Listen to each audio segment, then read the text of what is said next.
Skype app 2003ல Niklas Zennstrom அப்படிங்கிற டெவலப்பரால first release பண்ணப்பட்டுச்சு. வீடியோ கான்ஃபரன்சிங், வாய்ஸ் கால் இந்த வசதிகளோட இந்த ஆப் பயன்பாட்டுக்கு வந்துச்சு. கூடுதல் வசதியா மெசேஜிங், ஃபைல் டிரான்ஸ்ஃபர் உள்ளிட்ட அம்சங்களும் காலப்போக்கில் அப்டேட் பண்ணப்பட்டுச்சு. இதனால பெரிய பெரிய ஐடி நிறுவனங்கள் வீடியோ கான்ஃபரன்சிங் மீட்டிங்குக்கு இதையே தான் பயன்படுத்திட்டு வந்தாங்க.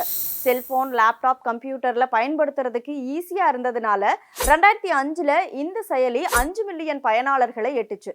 2011ல மைக்ரோசாஃப்ட் நிறுவனம் இந்த ஸ்கைப்பை 8.5 பில்லியன் அமெரிக்க டாலருக்கு வாங்கினாங்க. 2023ல ஸ்கைப்பை பயன்படுத்தக்கூடிய யூசர்ஸோட எண்ணிக்கை 36 மில்லியன் சொல்லப்பட்ட நிலையில கோவிட் காலகட்டத்தில் ஜூம் செயலியோட பயன்பாடு அதிகரிச்சுது. ஸ்கைப் பயனர்கள் கம்மியாயிட்டாங்க. இந்த நிலையில மைக்ரோசாஃப்ட் நிறுவனம் ஸ்கைப் தளத்தோட சேவைகளை மே 5ஆம் தேதியோட நிரந்தரமா மூட போறதா அறிவிச்சிருக்கு.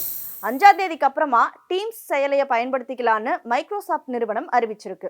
ஸ்கைப் லாகினை வச்சே டீம்ஸ் ஆப்பை யூஸ் பண்ணிக்கலான்னு, பழைய சாட்ஸ், கான்டாக்ட்ஸ் இது எல்லாமே அப்படியே இருக்குன்னு சொல்லியிருக்கு.